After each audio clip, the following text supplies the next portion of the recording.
एक महिला सुबह सुबह अपने कोचिंग सेंटर पर जाती है जो उसने अभी अभी नया नया खोला है और जिस बिल्डिंग के अंदर वो कोचिंग सेंटर उसने खोला है वो बिल्डिंग किराए की है। यहाँ पर आज सुबह सुबह कुछ मरम्मत का काम चल रहा था और कुछ मजदूर वहाँ पर काम कर रहे थे।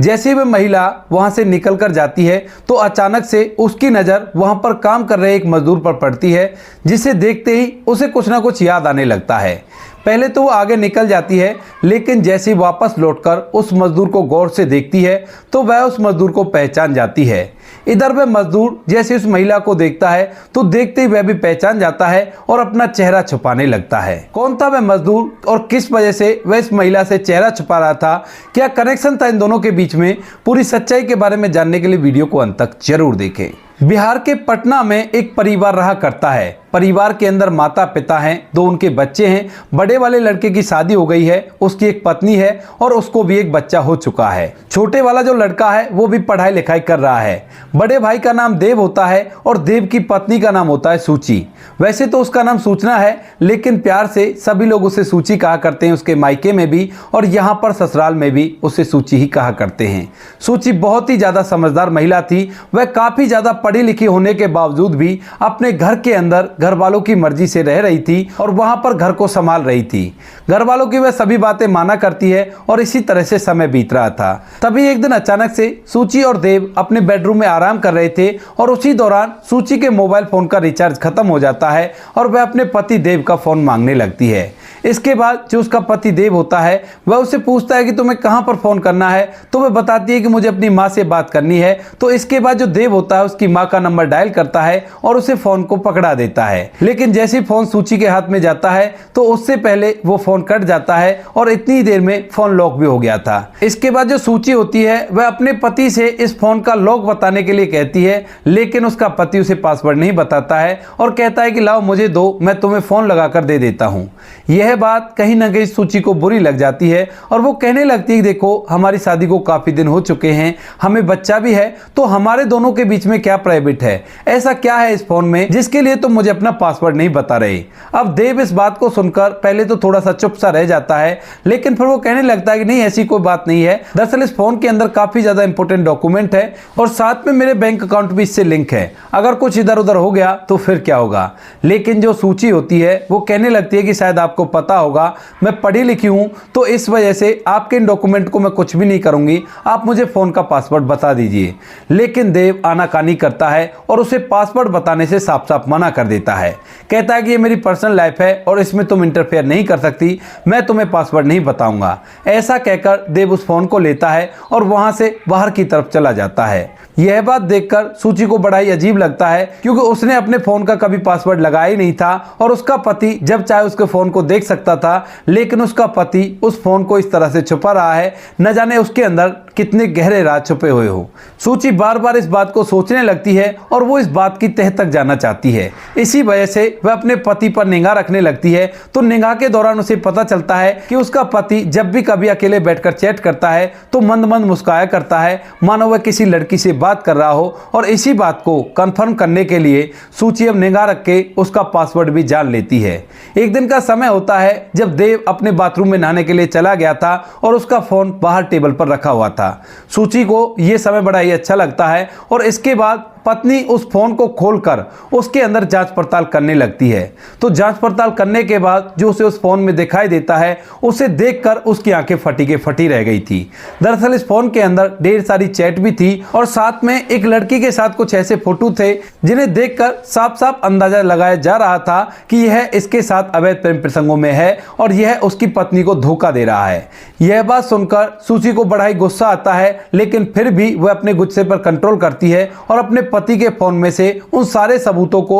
अपने फोन में कॉपी कर लेती है। कॉपी करने के बाद सब कुछ पहले जैसा करके उसने वहीं पर रख दिया था और जैसे उसका पति नहाकर बाहर निकलता है तो वह अपने पति से कहने लगती है कि देखो जो कुछ भी तुम कर रहे हो वो बिल्कुल भी ठीक नहीं है, हमारा एक बच्चा है और अगर कुछ ऐसा वैसा हो गया तो परिवार तहस नहस हो जाएगा और ये सब कुछ तुम्हारी वजह से होगा। यह बात सुनकर जो पति होता है उसे पहले तो लगता है कि शायद इसे सब कुछ पता चल गया है, लेकिन जब वो फोन को वैसे ही रखा हुआ देखता है तो उसके बाद उल्टा अपनी पत्नी को डांटने लगता है, कहता है कि कहना क्या चाहती हो, क्या तुम ये कहना चाहती हो कि मैं कहीं गलत हूं? तो उसकी पत्नी कहती है कि हाँ, मैं यही कहना चाहती हूं, क्योंकि इस चीज को लेकर मुझे सारे सबूत मिल गए हैं। मैंने अभी अभी तुम्हारा फोन देखा था, तो फोन के अंदर ढेर सारी चैट थी और वो फोटोज भी थे जो उस होटल में तुम लोगों ने खींच रखे थे। यह बात सुनकर पति एकदम से गुस्सा हो जाता है और कहने लगता है कि तूने मेरा फोन छिया ही कैसे? जब मैंने तुझसे कहा था कि इस फोन के अंदर इंपॉर्टेंट चीज है, तो तेरी हिम्मत कैसे हुई इस फोन को टच करने की? इसके बाद जो सूची होती है वह भी अपने पति से उल्टी लड़ाई करने लगती है और कहती है कि एक तो चोरी, ऊपर से सीना चोरी, तुम्हारी जो भी करतूत है वो सारी कुछ मेरे सामने खुल चुकी है और मैं तो इसी वजह से इस बात को दबाना चाहती थी ताकि हमारा परिवार बसा रहे, लेकिन लगता है तुम्हें परिवार नहीं बसाना है। इस बात को सुनकर जो देव के माता पिता होते हैं यानी कि सूची के सास ससुर, वह भी वहां पर आ जाते हैं और इसके बाद ये बातें पूरे परिवार में हो जाती हैं। जो देव होता है उसके पास उसका फोन था और वह अपनी पत्नी को झुठलाने की कोशिश करता है, लेकिन तभी उसकी पत्नी अपने फोन में से उन सारे सबूतों को निकालकर अपने सास ससुर को दिखा देती है और कहती है कि देखो माँ बाबू जी, आपका बेटा ऐसा कर रहा है, अब आप बताओ मैं यहाँ पे इसके साथ कैसे रहूं। इस बात को देखकर जब देव को पता चलता है कि इसने सारे सबूत अपने फोन में ले लिए हैं, तो वह वहां से लड़ाई करता हुआ बाहर की तरफ निकल जाता है। तो उसके बाद जो माता पिता होते हैं अपनी बहू का साथ देते हैं और कहते हैं कि बेटी तू चिंता मत कर, ये शाम के समय आएगा तो मैं इसे धमका कर समझाऊंगा, अगर ये मानता है तो ठीक है, वरना जो तुझे मन करे वो कर लेना। इस बात को सुनकर सूची भी थोड़ी देर शांत हो जाती है और उसी घर के अंदर बनी रहती है। धीरे धीरे शाम होती है और शाम के समय जो देव होता है घर वापस लौटता है और वापस लौटते ही उसके जो माता पिता होते हैं वह उसकी क्लास लेने लगते हैं, उन्हें कड़ी खोटी सुनाने लगते हैं, लेकिन देव उनकी एक बात नहीं सुनता है और कह देता है कि मेरी जिंदगी है, मैं चाहे जैसे भी करूं, तुम्हें इससे क्या मतलब, और अगर इसको यहां पर रहना है तो रहे, वरना बेशक से यहां से जा सकती है, मुझे इससे कोई भी आपत्ति नहीं है। यह बात माता पिता को बड़ी बुरी लगती है और यहाँ पर जो सूची होती है उसको भी यह बात बड़ी बुरी लगती है, क्योंकि उसने अपने पति को सब कुछ माना था, लेकिन उसके पति ने झट से उसे पराया कर दिया था और इस बात को सोच सोचकर वह काफी ज्यादा परेशान हो जाती है। इसके बाद वह तभी के तभी यह फैसला लेती है कि अब वो इस घर में एक सेकंड नहीं रहेगी और वह अभी कभी यहाँ से जा रही है और अपने पति को तलाक देगी। जब उसके सास ससुर ये बात सुनते हैं तो उन्हें बुरा तो बहुत लगता है, लेकिन वो करते भी तो क्या करते, क्योंकि जितनी भी गलती थी वो सारी के सारी उनके बेटे की थी, तो इसी वजह से वह मजबूर होकर अपनी बहू को रोक भी नहीं पाते हैं। सूची वहां से अपने मायके चली जाती है और मायके में आकर अपने माता पिता को ये पूरी बातें बता देती है और सारे के सारे सबूत उनको दिखा देती है। जब सूची के माता पिता ये सब कुछ देखते हैं तो उसके बाद वह अपनी बेटी को समझाने की कोशिश करते हैं। तो जो बेटी होती है अपने माता पिता की बात मानने के लिए तैयार हो जाती है, लेकिन उसने एक शर्त रखी थी कि मैं उस घर में जब जाऊंगी जब मेरा पति उस लड़की से बिल्कुल भी बातचीत नहीं करेगा और मुझसे कुछ भी चीज नहीं छुपाएगा, चाहे फोन का पासवर्ड हो या कोई भी चीज हो, सबको मुझे बताएगा। इस बात को सुनकर माता पिता कहते हैं कि ठीक है बेटा, हम तेरे ससुराल वालों से बात करते हैं। इसके बाद दूसरे दिन जो सूची के माता पिता होते हैं वे वहां पर जहां पर देव रहा करता था अपने परिवार के साथ, उसके माता पिता से बात करते हैं, लेकिन देव के माता पिता बता देते हैं कि बेटा बागी हो गया है और बिल्कुल भी हमारी बात सुनने को तैयार नहीं है। इस बात को सुनकर देव के माता पिता और सूची के माता पिता बड़े ही परेशान होते हैं, लेकिन वो करे भी तो क्या करे, क्योंकि बच्चे ने अपनी जिंदगी खुद ने ही बिगाड़ ली थी। इसके बाद देव के माता पिता सूची के माता पिता से कहते हैं कि ठीक है, हम आखिरी बार इससे बात कर लेते हैं, अगर ये मानता है तो ठीक है, वरना फिर आगे जो होगा सो देखा जाएगा। यह कहकर दोनों का फोन कट जाते हैं और जैसे ही देव आज शाम को घर आता है तो उसके बाद देव के माता पिता उससे पूछने लगते हैं कि बेटा तू करना क्या चाहता है, क्या तुझे अपना घर बसाना है या नहीं बसाना, अगर नहीं बसाना है तो बोल दे, वो लोग तलाक के लिए बोल रहे हैं। इसके बाद देव उनके मुंह पर ही साफ साफ बोल देता है कि हाँ, मुझे भी तलाक चाहिए और मैं भी अब उसके साथ नहीं रह सकता। यह बात सुनकर माता पिता को बुरा तो बहुत लगता है, लेकिन बेटे ने जो कह दिया था उस बात को माता पिता को मानना पड़ता है। इसके बाद देव के माता पिता सूची के माता पिता से मिलकर दोनों बच्चों का पंचायती फैसला करा देते हैं और दोनों अलग अलग रहने लगते हैं। और फैसले के दौरान तय हुआ था कि देव अपनी पत्नी को लगभग 25 लाख रुपए देगा, क्योंकि आज के जमाने में बच्चे के साथ रहना और साथ में उसका लालन पालन करना बहुत ही महंगा है, तो इससे कम से कम वो अपने जीवन को तो अच्छी तरह से व्यतीत कर सकती है। सूची भी इन सभी बातों के लिए तैयार हो जाती है जब उसे पता चलता है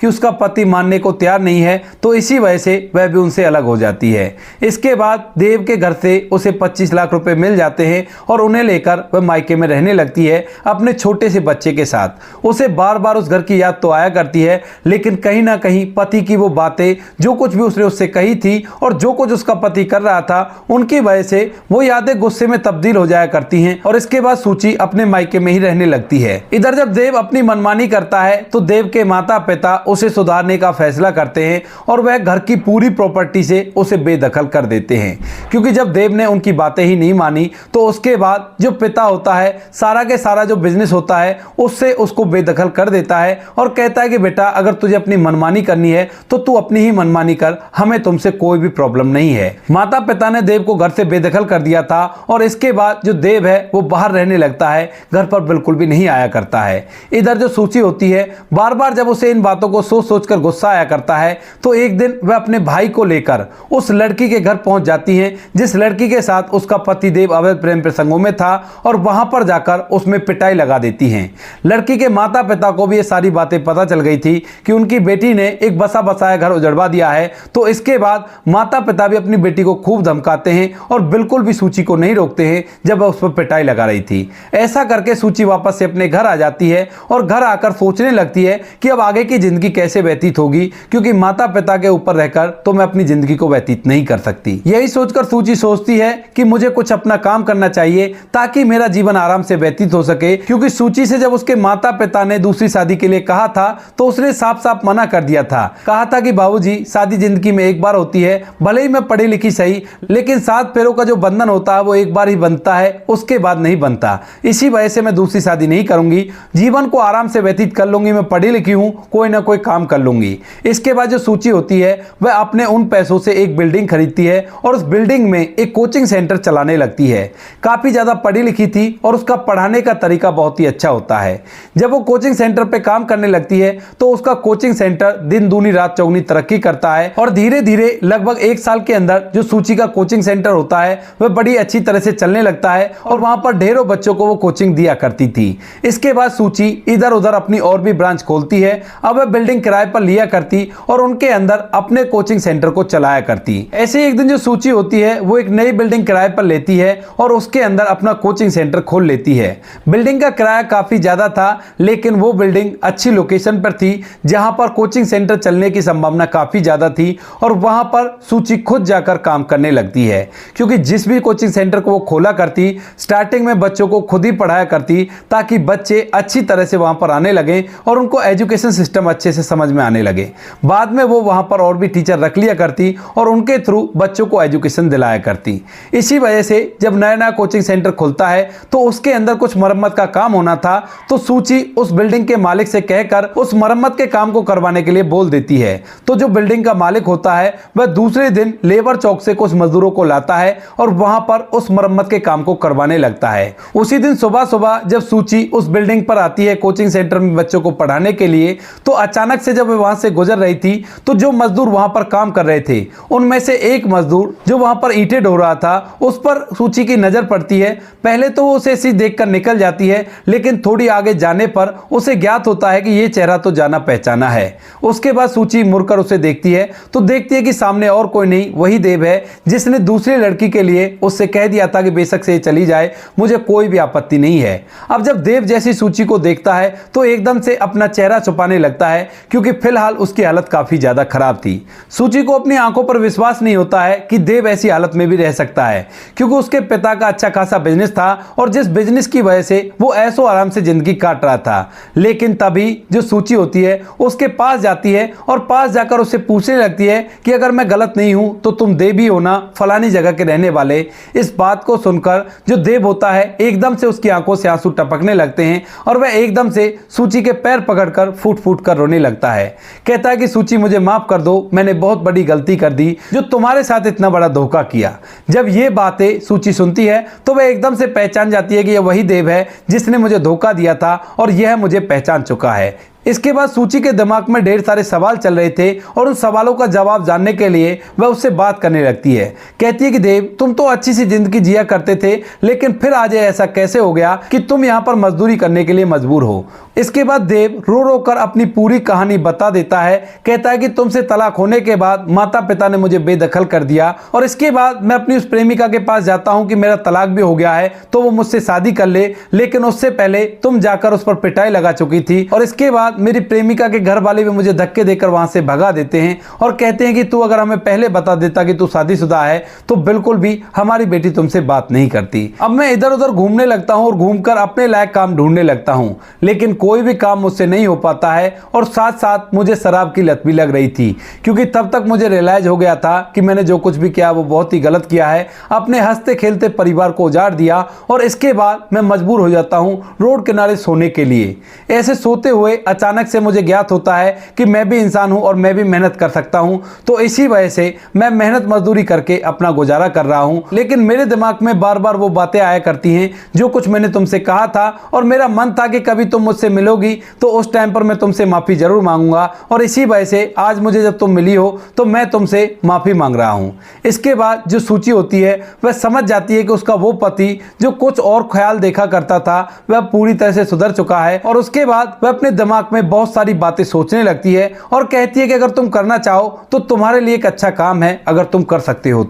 तो उसके बाद वह कहता है कि बताओ क्या काम है, जो भी काम तुम मुझे बताओगे वो काम मैं कर लूंगा, लेकिन उससे पहले तुम्हें मुझे माफ करना होगा। सूची कहती है कि हाँ मैंने तुम्हें माफ कर दिया और काम तुम्हें यह करना है कि मेरे 7 से 8 कोचिंग सेंटर है और सभी की मेंटेनेंस का ख्याल तुम्हें ही रखना होगा। किसी पर भी कोई भी चीज की जरूरत हो तो तुम्हें जाकर उसे पूरा करना है। देव सूची की इस बात को मान जाता है और उसके बाद उसके साथ मिलकर इस काम को करने लगता है। धीरे धीरे लगभग उसे काम करते हुए 6 महीने बीतते हैं और 6 महीने के अंदर जो सूची होती है उसने देव को अच्छी तरह से जांच परख लिया था और इसके बाद एक दिन अचानक से जब देव इंस्टीट्यूट में उस काम को कर रहा था उसी दौरान देव के माता पिता भी वहां पर आ जाते हैं और साथ में सूची के माता पिता भी आ जाते हैं। देव जैसे अपने माता पिता और सूची के माता पिता को एक साथ देखता है तो थोड़ा सा हैरान हो जाता है और सोचने लगता है कि मेरे माता पिता यहां पर क्या कर रहे हैं। यह बात सोचकर वह कंफ्यूज ही था, लेकिन इतनी देर में वहां पर सूची आ जाती है और सूची आने के बाद एक ऐसी बात सभी के सामने रिवील करती है